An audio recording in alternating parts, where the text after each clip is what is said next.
Hey guys, it's Mathil here once again with my once every 5 to 10 years kind of travel vlog. This time around to China, Shanghai. The people over at XD Games Studio invited me over to participate in the first Torchcon for Torchlight Infinite, and it was an opportunity to go see their studio, do some interviews, participate in the actual convention itself, and then also see Shanghai. Basically, just for the first time I would have ever had the opportunity to do something like this. Didn't really expect to go to China anytime soon for any real reason, but this seemed like a really good opportunity, and I really do not regret going. This country was fucking sick. So we'll start from the very beginning. I will take you through some of the videos I've taken, the events that unfolded as they did in chronological order, and essentially just try and make you as China-pilled as I am, because I'm pretty much full throttle. This shit's amazing, and you should probably go put it on your list to see at some point in your life. So it's going to be a bit of a long video because I have no idea what I'm doing with the travel vlog. I just took a bunch of videos and hopefully catalog the entire experience from start to finish of what it's like being in Adelaide as an Australian, doing some travel through the business side of things. And maybe you find some of that interesting, maybe you find none of that interesting. I couldn't take any chances, and as such, this is basically a day in the life of, or a week in the life of, traveling from Australia to China, and then a little bit back as well. So starting off from Adelaide Airport, pretty simple enough airport, had some renovations done. This is the kind of stuff you could expect to buy as you're leaving the airport for like souvenirs, tourist shit, wine, various food ranges, etc. So you come upon the next food court sort of area before the stuff, and of course there's going to be a Macca's. Can't not have a Macca's in an airport. I get to the lounge, I sit down, I grab a beer and think, holy fucking shit, I hope I survive travel this time around, because my body does not seem to like it for whatever reason. I think it's usually something to do with the turbulence. This time around there wasn't too much turbulence, so I was actually chilling in most capacities. I flew Singapore Airlines, which I've done several times before. I think they're pretty reliable, and just a nice service overall. So flying business class kind of pays off in the end when you're as fragile as I am at this point.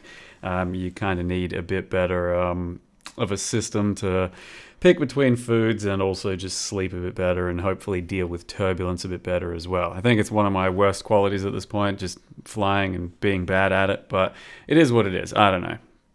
Luckily, I'm privileged enough that I can do some business sort of flying, and it's pretty nice. So this is us leaving Adelaide. So it's not a huge city. It's got 2 to 3 million people at this point, maybe 2 million, something like that. Not a huge city by like infrastructure means, but it actually looks pretty cool when it's lit up overnight. And one thing I was looking at and noticing as we were flying out is it's kind of unique to Australia, I think. Kind of. There's a lot of ovals, a lot of football ovals, so this is mostly used for like AFL or cricket. We got a lot of these big round green circles, and you don't notice that too much when flying over most other cities, countries, and I think it makes it look pretty damn nice. So we're a good city these days, I'd say, and pretty picturesque as you're flying over it. I started off by watching a movie, Chinese movie called My Super Heroine, I think it was called, and that was a lot of fun. So I can highly recommend you guys check this one out if you liked like Shaolin Soccer and Kung Fu Hustle from quite a while ago. It's some similar sort of vibe and comedy and superhero type shit, but they do good with their comedic timing and good choreography with fight scenes and all that. And halfway through it I was just like, wow, I'm having a lot of fun. And then by the end of it I was like, I have to recommend this to people. This thing was just a good wholesome time. So look it up. I wouldn't have ever seen it or heard about it or known about it had I not just been on a plane that was offering some Chinese movies. Because this thing was pretty good fun, and I don't know what else to say. I just wanted to show you a couple of clips here, right? And they're a good fun time. They know how to use their physical comedy very well in these types of movies. So that's the one there, My Super Heroine, story about girl, very strong, amnesia, etc. You'll figure it out. So that's part of the food there. I did show you what the food was going to be like on the pages, and then the tuna was pretty good. This is the beef cheeks. These were just really smooth. They were absolutely just crumbling on the fork, basically. It was a super nice meal. And the little chocolate cake thing was okay. Nothing really to write home about, but just decent. Plenty of champagne as well. Just take a quick video here because I noticed as I sat down, some dude just straight up, as soon as we sat down, put on A Star Is Born. You know, the Bradley Cooper and Lady Gaga thing, which goes for like 3 hours and kind of a mid-movie. Yeah, as soon as we sat down, just puts that on and just raw dogs that for 3 hours. Like, okay, that was a choice. But yeah, good for him. I guess maybe it worked out. So then we landed in Singapore. And as always, Singapore airport does not disappoint. If you're ever going to do a layover somewhere for a few hours because, you know, in between trips, Singapore is pretty much the place to do it. The airport is massive. You can go outside for the big shopping center. I've cataloged it before in previous videos, but yeah, it's a fun enough time just to do some window shopping or, you know, a bunch of walking around. And these days they've even got, you know, fancy little Roomba things that are just cleaning everything up, and it's kind of cool. So the flight for me is 5 hours from Adelaide to Singapore, and then I had a 2 or 3 hour layover, and then another six and a half hours from Singapore to Shanghai. So this is us leaving Singapore, kind of what it looks like from you know, like a midnight-ish style viewpoint. I think that's when I was in Singapore up until about midnight. And it's a fairly pretty city, of course, as you would expect. Tried to go a bit more traditional food by that point, which is dim sum with like various different types of stuff. There was like some duck there was some beans, there was some, I don't know, all kinds of weird shit. I think it was on the page. And then this is what flying into Shanghai is looking like at around 5 or 6 a.m. I was flying into summer, more or less. It's like 30, 35 degrees and like goes up to 40. I just then missed out kind of on the heat wave, but it's humidity out the ass. We're talking like 100% humidity.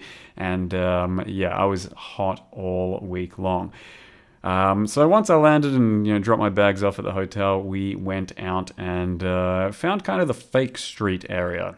Officially, it's not supposed to exist, but apparently it does. And yeah, it's the kind of thing where you just walk through a few a few like kind of a shopping center style thing, just a few, you know, rows and whatnot of a lot of people selling stuff that isn't really supposed to be there for sale. You know, it's kind of real, kind of not real, that sort of thing, but pretty cheap. So yeah, it was a cool thing to do, but I didn't buy anything, and they are pretty aggressive with trying to get you to buy stuff. Like, hey, you come buy this and whatever, and that's not really my vibe because I am, you know, a little bit of an introvert kind of guy. So didn't really buy anything, but fun to see and walk around there. But yeah, we got into Shanghai and just driving around and waiting for, I don't know, other people to arrive, I think. But that is us approaching the hotel we stayed at, which is the Sheraton, Pudong River, something like that. And it is a good time to mention just how good the exchange rate is and how cheap everything is for us Americans, Australians, Canadians, things like that, to be in China. Because this is a very nice hotel, great room. I was super high up on the 30-somethings floor. Good like facilities, everything. Like a really high quality 5-star, whatever the fuck hotel. And I think it turned out to be something like 150 Australian dollars a night, which is crazy because that is the kind of money, this type of thing would be more like $400 or $500 a night in most other cities. And in general, you can buy just about everything super cheap here because our exchange rate is like 1 to 5 of theirs. And yeah, taxis take like $7 or $8 and just everything. It's super good value for money right now, so I can recommend it for that basis basically alone. So this is my hotel, this is my view, and I'll probably talk a bit more about the value a bit later as well. But once I got settled and we waited for our next guest to arrive, that happened to be Cutedog. So first time I think anyone has seen this guy leave his house before. I can verify he's real and exists, and we hung out for basically the week. Grabbed our first beer for the trip, which was a Tsingtao white beer. We sat down for a big dinner thing, and Cutedog wanted that jellyfish stuff. I thought it was kind of mid, as I just didn't like the jellyfish stuff. I don't know, whatever. This sort of like a crispy-ish pork with bamboo shoots was pretty good. These kind of rolls, springish kind of rolls, I don't know, tofu-ish rolls, something like that. Chicken feet, didn't really love it. Tried it though, but whatever, didn't really love it. Congee, really good. Loved that one. Good beefy flavor. It's kind of like a dumpling thing with like soup broth on the inside. And this is probably my favorite thing I ate the entire trip. I think it's like twice cooked pork or something like that. I don't know. I didn't really ask exactly what it was. I just ate like half of it. It was super nice. The sauce was great. The fat on top was just absolutely melting, and the pork itself had good flavor and was delicious. And then this is what my hotel room looked like at night, my first night in Shanghai. After a pretty long day, just, cruising around and doing stuff. So I was pretty happy to be there, and had a good night's rest, and then went and hit up the buffet breakfast. And this is probably the best buffet breakfast I've ever seen. It was super diverse. It had lots of fruit, lots of pastries and stuff, lots of different types of cuisine, and just stuff constantly being remade. You can order stuff to be made, like soups and noodles and whatnot, and it was insane. Like that, I straight up cannot rave enough for this thing. And on top of that, I think like it comes included with my hotel price, whatever, but I think it's actually like $13, something like that, to just buy into the buffet breakfast if you needed to. So that's insane value. They had these little robots going around the hotel that did stuff and just delivered stuff. I then had someone come up and do some makeup for me, because apparently I was filming some shit.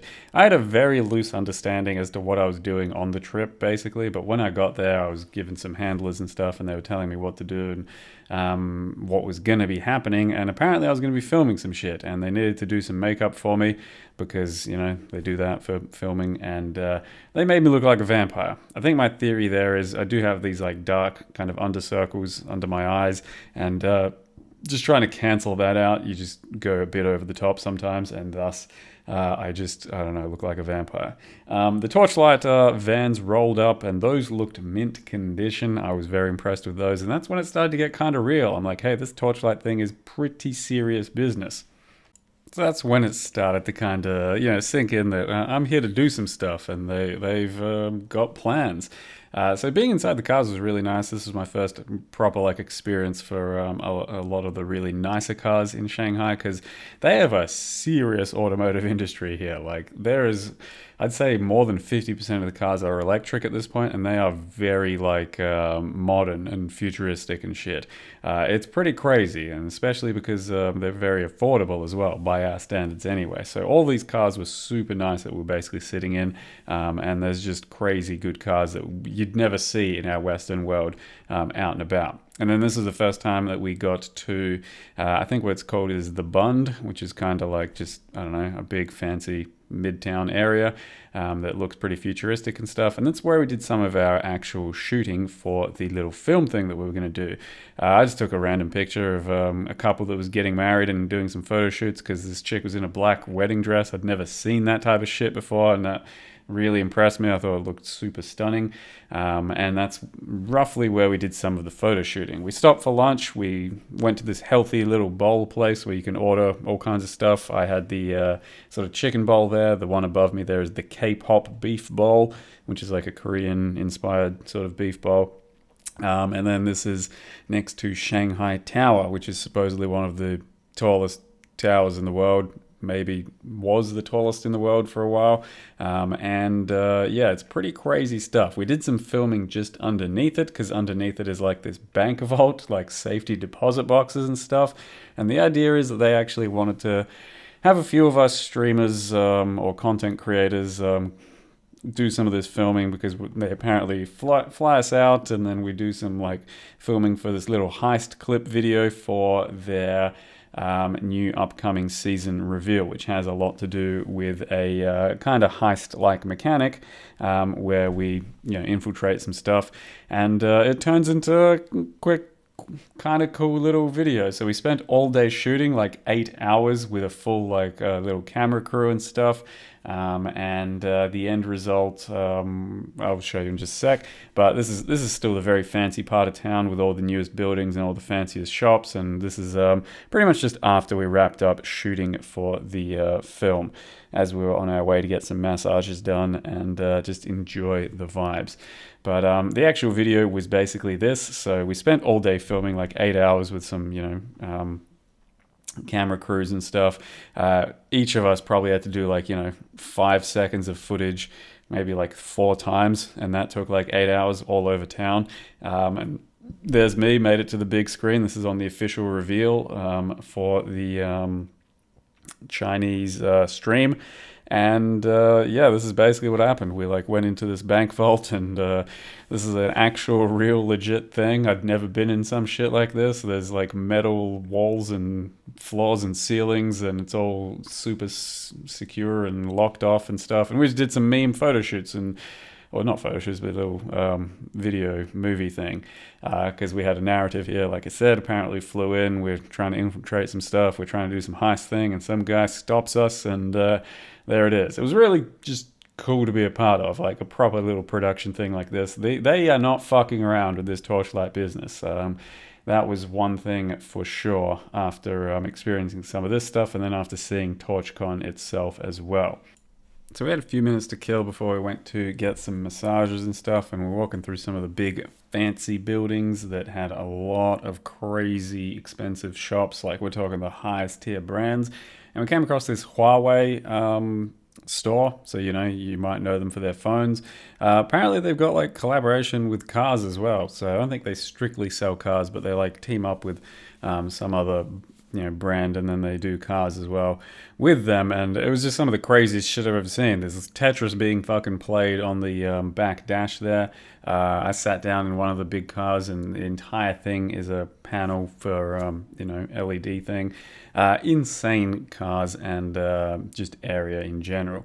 We then went in for a bit of a massage. So traditional Chinese fuck me up kind of massage. Me and Cutedog on one side, and it was a really fancy upscale place, like the top of the building where all the really fancy shops were. And I didn't do too much filming here or photos here because it's kind of supposed to be a bit of a massage area and spa place, so not too like privacy invasive, you know what I mean? But yeah, they destroyed us, so we both basically limped out of there, clutching everything, and it was a good time though. So yeah, definitely did some things.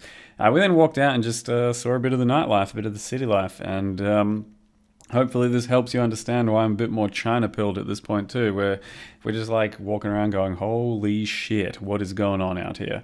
Like the lighting on all the buildings and just the amount of people out there and the summer vibes, just everyone having a good time there and just enjoying the river views and everything. There was like thousands of people down there, and there was some people singing as well and busking and stuff like that. It was just cool. Not gonna lie, like these light displays, apparently they go even harder during certain periods when they're actually putting on real light displays, because this is just like a nightly thing. It's not actual proper light displays, and they can do so much more. So then we walked down the river to our restaurant that we were going to do, and that is one that is kind of built on the side that's supposed to mimic a boat, but it's not an actual boat. And there's like 10 restaurants in there. They're all pretty nice and fancy, and we went for the authentic Szechuan Hotpot experience. That one's supposed to be one of the better ones in town, supposedly. And we went with one giant pot of fuck me up with chilies, and it did exactly that. It was a spicy meatball. So lots of good meat, lots of good stuff to put into that. That's a plate of mushrooms, plenty of mushrooms I'd never seen before. Very nice place indeed in general. Then woke up the next day and I saw this at the buffet, some apple Denmark, Danish, but Denmark, I guess. That's just how it is. I thought that was a bit of a novelty.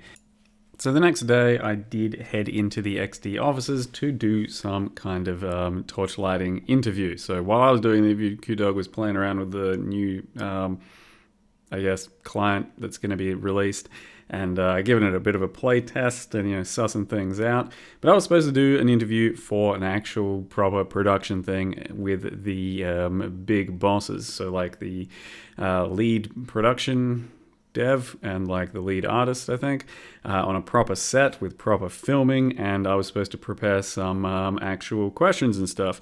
And that's when I also met Andre, which is the community manager for the Western side of things, I think. Something like that would be his title. Really cool guy. Like, yeah, hung out with him plenty. I happened to learn pretty quickly into meeting him that he really likes climbing, and only just picked it up a year ago. So that was one of the things that we could share a passion over, aside from just our love and passion of Torchlight Infinite.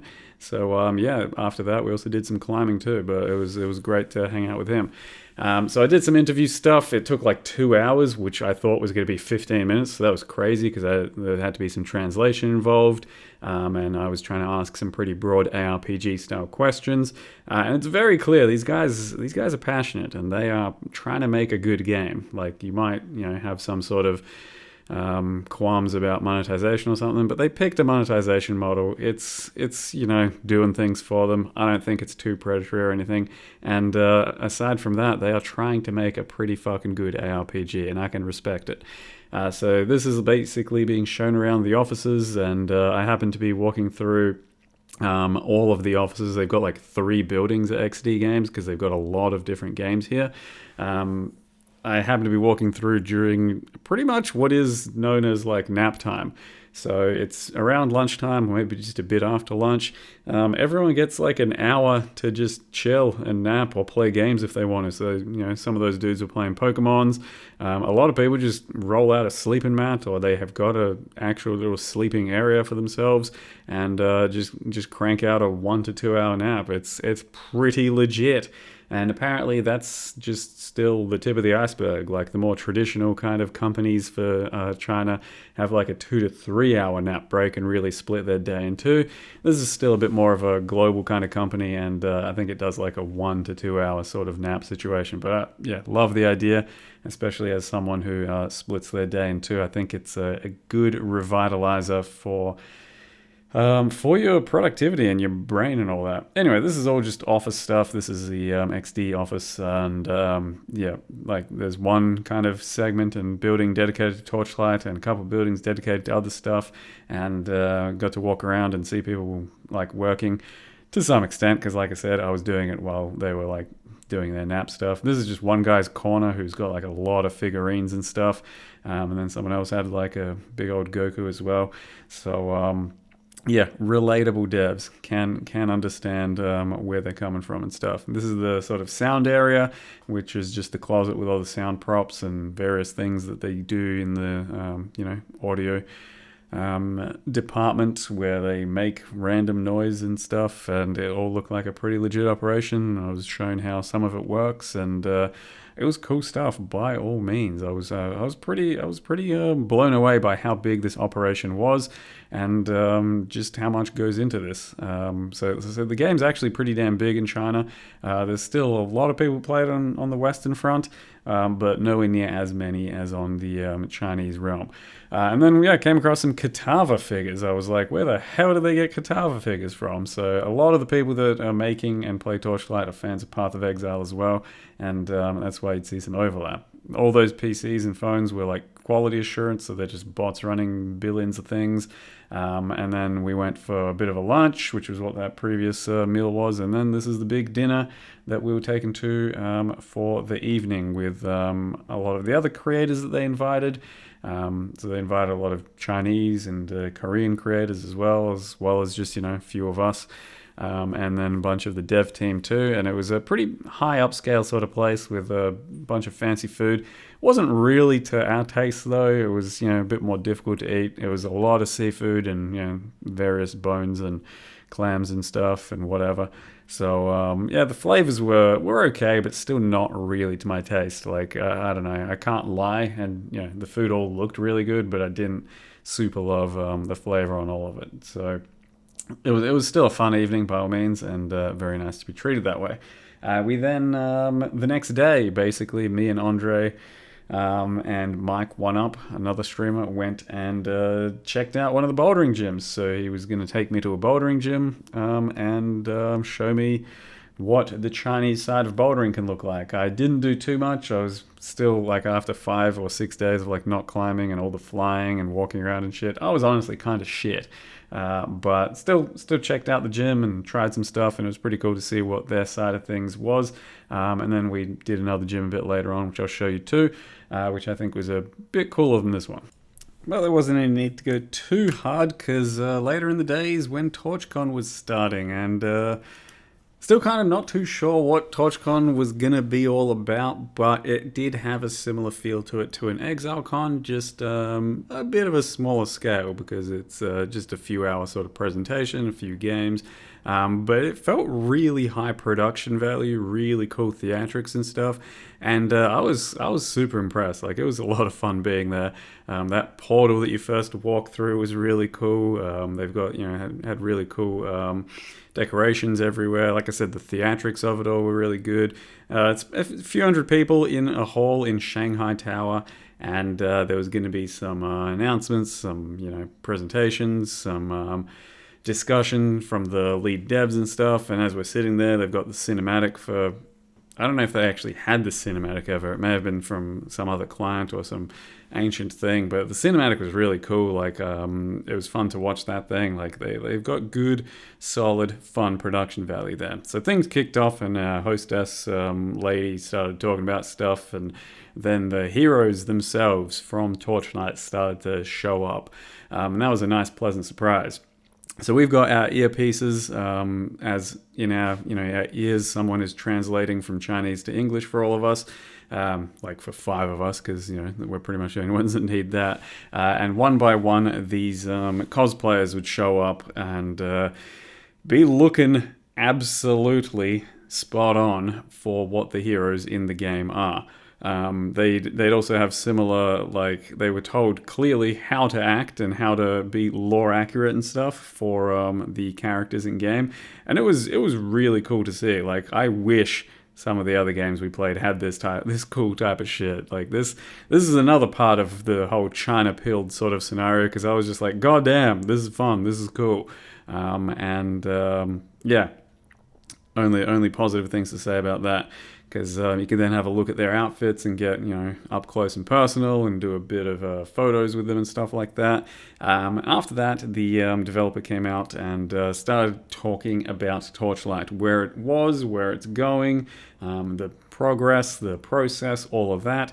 And it's pretty clear he knows how to make a game. He's talked about all the right stuff. He's pretty knowledgeable about the entire ARPG scene. And like I said from earlier, hate it, love it, whatever, like, about the monetization stuff, they are definitely still making a pretty damn good game at the end of the day, and I think there's a lot of fun to be had with or without money, basically. Like, you can just play it for as long as you need to, before you think, oh no, I need to spend money, and then stop spending money, or don't spend money at all if you really don't feel that way. But I don't think it's too egregious at the moment, especially given that they are very clearly trying to put a foot forward for the enjoyment of the game to begin with. And then they did a bunch of Q&As from developers as well, and people had some very unscripted questions, because people were just getting up and they were just like, hey, fix the bug in my game right now, and super personal, only applying to them kinds of questions. It was actually kind of crazy. After that, there was a good couple hours where you could walk around, do like photo shoots and stuff with the cosplayers, and meet them and stuff. And there was little mini games and stuff you could play, because in the end there was going to be a raffle for some prizes and stuff. So it was basically just a cool-off period, and also plenty of good food to eat too. So they were just non-stop refilling food. That was me taking a photo with the announcer, and also did a bit of an interview with the announcer at some point too. Then some big evil deity guy just busted out of nowhere, and the entire vibe of the whole thing changed, and it was this really cool, almost semi 3D looking, I don't know, projection. And that's when one at a time the heroes showed up and be like, I'll take him on, and I'll take him on. And it was kind of a cool moment. So yeah, like I said, the production value, the theatrics of this whole thing were really fun to behold, and yeah, maybe they will do a Western one of these at some point as well, because this is more of a testing period thing to see if it works for their main audience. But it was really quite a lot of fun. I went up to the hotel, grabbed $5 worth of extreme beers and pack of shrimp crisps, and just chilled for the evening with some Chinese video hits type of thing. So if you follow the Instagram, you would have already seen some of these posts and stuff. But yeah, this was a lot of fun, just like sitting there watching TV and just seeing what China has to offer. And this song actually went pretty hard, rapping, but like in Chinese and like being an Indian, and there's like fucking village people kind of vibes and stuff. It was yeah, just great. So then, could you believe it was already my last day? So I had to check out of the hotel basically, and then hit up another climbing gym with Andre. He showed me another gym that's up in a shopping center, and it's a little bit nicer, I thought, a bit fresher, a bit newer, had a bit of a cooler sort of setup. It's called Benchmark, I think it was, and yeah, this one even served beer, which was kind of unreal. Yeah, it's a bit looser, because like I'm used to bouldering gyms. You have to like sign up, do a waiver, do some kind of induction stuff. Just walk in, pay money. That's it. Start climbing. They don't need to see anything else. And then on top of that, you can start drinking if you feel like it. And they've got a pretty decent selection on tap too. So yep, +1 for you, China. Because I mean, it's not a good idea. Don't do it. But hey, maybe sometimes it's a good idea and we should do it. Anyway, so they also sell some other cool beers like Yes I Can Do has, and of course can. It's it's pretty good stuff. So that gym was pretty fun. I don't think I filmed myself doing anything at it. I was already fairly tired from the whole week, and just feeling a bit weak in general. So yeah, nothing too crazy there.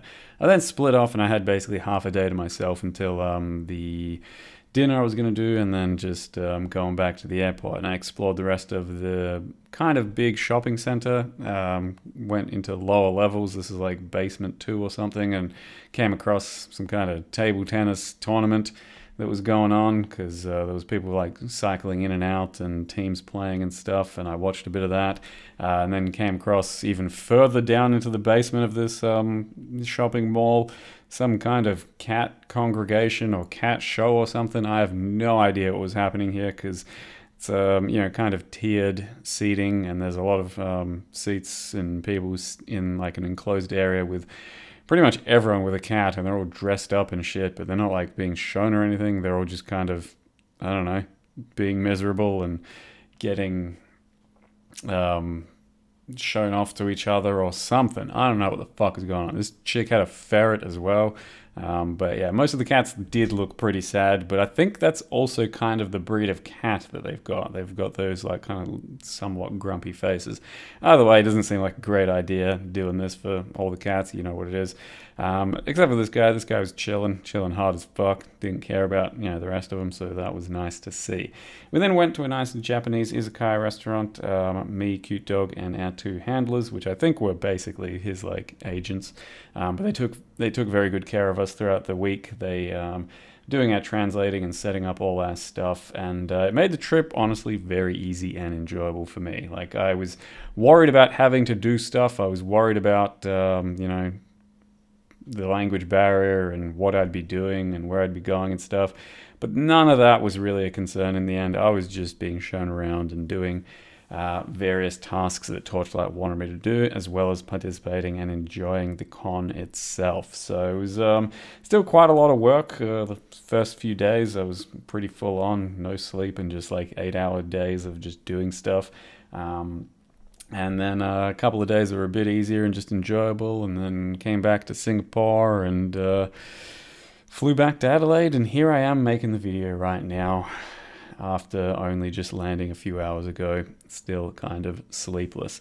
So yeah, that's that. I'll be online very soon, and I'll post this video right now, and hopefully you guys enjoy it. Hopefully enjoy the catalog of me going to China.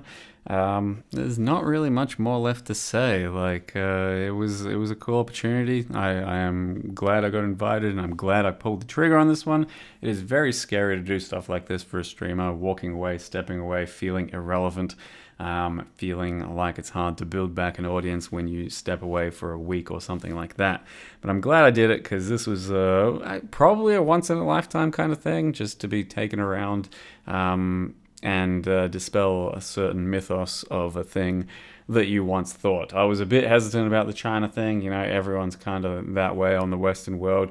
But I personally wanted to go see it for myself and just experience that. And I don't have enough nice things to say, I don't think. Like, it's just everyone there was good. Like, as lovely people.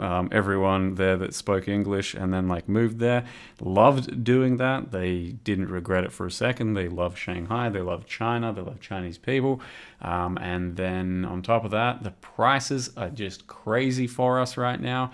So, you know, it's kind of worth looking into. If you like Japan, if you like Korea, I think you will like Shanghai. That's kind of where I'm getting at with that, and it should be quite likely a bit cheaper as well. Yeah, not much else to say, I don't think. So I'm going to check out the new Torchlight season once it comes out. I do have to do a sponsored segment for that, but I may just end up playing it quite a bit more. I was very infected by all of the authentic hype that the people that were there brought, the developers themselves brought, and some of the other streamers as well. So I absolutely understand why people like this game. I absolutely understand the draw of this current ARPG as it is, but it's also going to be getting better, and I'm looking forward to seeing what that's going to be like too. But for now, yeah, good stuff. I'm glad this happened. I'm glad that I got to see the inner workings of this thing, and I'm excited for their future. Hopefully you guys are too. Hopefully that was a good video. Leave me any feedback, and maybe I can do better next time if I step away from a PC ever again. So with that, thank you very much for watching. See you guys next time.